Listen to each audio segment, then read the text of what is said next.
Hello there. Are you looking for an instructional design job? Then you're going to want to stick around because in this video, I'm going to share some of the best ways that you can find instructional design jobs.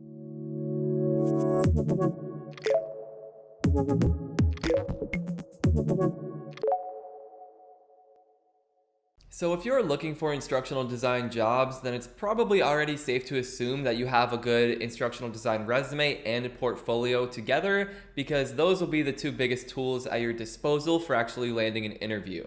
So once you have those materials together, you're ready to actually start looking for and applying to different ID jobs. So the place that I would always start when I would look for instructional design jobs when I was still a master's student considering full-time working is definitely Indeed. So in the what field, of course, you would type in instructional designer, and as far as the where, you can put your city. I'm in Miami right now, or like a lot of you may prefer, you can actually put in remote to the where field, and it will show you all of these remote instructional design jobs. You see here instructional design manager, instructional designer 1 with 100% remote work available. That's fine. You probably already knew about this, but my biggest tip when it comes to searching for instructional design jobs on sites like Indeed are to use different keywords. So you notice I have instructional designer. If you're more on the e-learning development side, maybe you look up e-learning developer and you could find some great jobs that you're very qualified for. So here are the e-learning developer results. Again, they might be a little bit different than what you're looking for. Here's an e-learning developer one, junior e-learning developer, and so on and so forth. Here's a fully remote e-learning developer position at $70 to $75 an hour. So, you can see, and a lot of these jobs would look highly on your instructional design skill set, I'm sure. Another keyword is e-learning designer you can look up. You see we're getting some different roles here that might be more e-learning heavy. You can also look up learning experience designer. This is another title that's very almost synonymous with instructional designer, but you're seeing you're getting completely different positions that maybe wouldn't have come up if you looked up instructional designer. And again, if you're more on the instructional design front, then a really good term to look up is curriculum developer or curriculum designer, but different words with curriculum associated with it. So again, these will have a lot of overlap with instructional design roles once you look into some of these. So the biggest takeaway when you're using these sites is to don't just restrict yourself to the instructional designer keyword. Be more broad with the actual job titles that you're using because there is a lot of overlap with them. The next tip is instead of looking up the job title that you're looking for, you can actually look up a skill that you have. So for example, if you're good with articulate storyline and you have a few storyline projects in your portfolio, just try looking up articulate storyline and you'll see all of these different jobs that require that skill set. So you see we're getting a mixture of titles, mostly instructional designer, but also some learning experience designer, learning experience coordinator, specialist in learning and development. So you see you're opening up the pool when you instead search by skills. If you're following me, you probably see a lot of my xAPI content, and you probably know what xAPI is. Some companies are willing to pay, or may be willing to pay higher salaries for people who have this xAPI skill set. So it's a really good idea to just look up xAPI if you do have the xAPI knowledge, because you could find some roles that you would be more competitive for. And then same thing with storyboarding. Maybe we look up storyboarding. I haven't tried this one before because I'm usually more on the e-learning side. But here we go. We are seeing some instructional design roles. This might be mixed in with different types because you do storyboards for different industries like video production and good stuff like that. But that's the idea. Just look up certain skills in this what field to find roles that value those skills. That's worked well for me in the past. So those are my tips with LinkedIn and other similar job search tools like it, or with Indeed. Sorry, this is Indeed. But LinkedIn is also a really good tool for finding work. These two, Indeed and LinkedIn, are going to be your best avenues for finding good instructional design jobs, in my opinion. So here we are in LinkedIn. The first thing I want you to do if you haven't done it already, well, again, assuming that your profile is already in order, you want to make sure you have your keywords in your header, or at least a really strong, a really strong value proposition, link to your portfolio website really early on. I have a whole article about how to use LinkedIn effectively, so you can just search for that, like on Google. If you want to see that full article, or maybe I'll do a YouTube video about it. Let me know in the comments below if you want to see a full YouTube video about how to optimize your LinkedIn profile.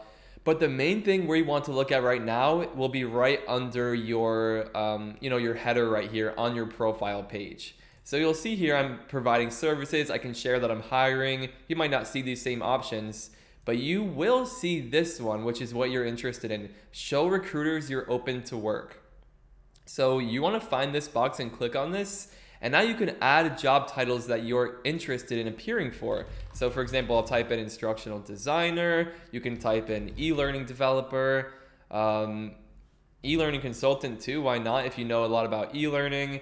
What else? Learning and development specialist. These are all titles. Learning experience designer. Oh, it looks like that one doesn't show up on here. But you can. Oh, it doesn't let you add to the list, but it seems like they have a lot of options. So all of the job titles that you might be qualified for in the e-learning and instructional design space, you want to add those right here. As far as job locations, you can type in wherever you're open to working physically, or you can just check this I'm open to remote work box right here, which a lot of you will probably prefer.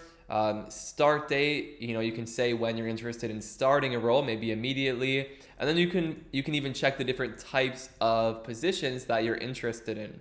So once you have this set up, you can add this to your profile, and then and this part is right here is really important too. Choose who sees you're open. If you expand that, you can make it available only to recruiters who pay for this LinkedIn recruiter option, or you can make it open to all LinkedIn members. So, and if you can, I would suggest maybe doing this option right here, just because then other people in the field might see that you're open to work, maybe other recruiters who aren't paying for LinkedIn recruiter, maybe just hiring managers who just are doing their own research on someone for a role, or project managers.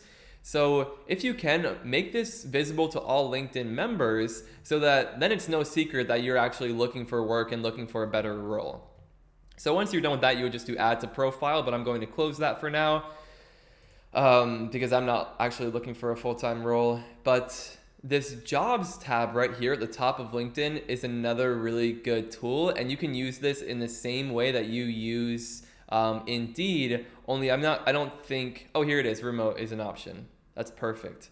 So, same exact thing. You would just look up these different roles, and you can find all of these instructional design roles and just try all of the different titles and maybe even skills. Like we were saying, yeah, same thing. So you can use this LinkedIn jobs tab the same way you use Indeed for great results. Other than that, there are certain communities that are really good for finding and sharing opportunities. This right here is on my eLearning and Slack community, which you can join. I'll throw a link to that in the comments in the description. But I have this opportunities channel, and I post stuff as I come across it. Other people share jobs here, and you can see some of this stuff. It comes into someone's inbox, but then we just share it here to open up the pool to other people who are in the Slack channel. So this is another cool way to find roles that aren't available on these search engines.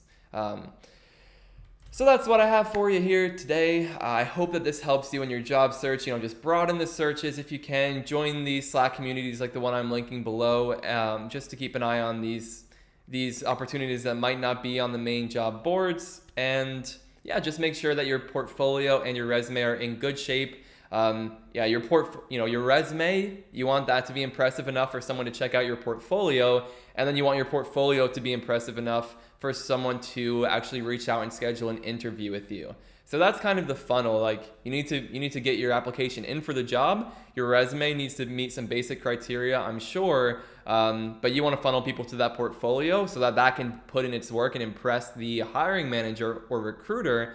And then you can take that next step and schedule the interview, hopefully nail it and land the dream ID job that you're looking for. So if this video helped you, please give it a thumbs up and let me know that it helped in the comments. More videos like this are coming your way, so definitely feel free to subscribe, and I will see you in the next video.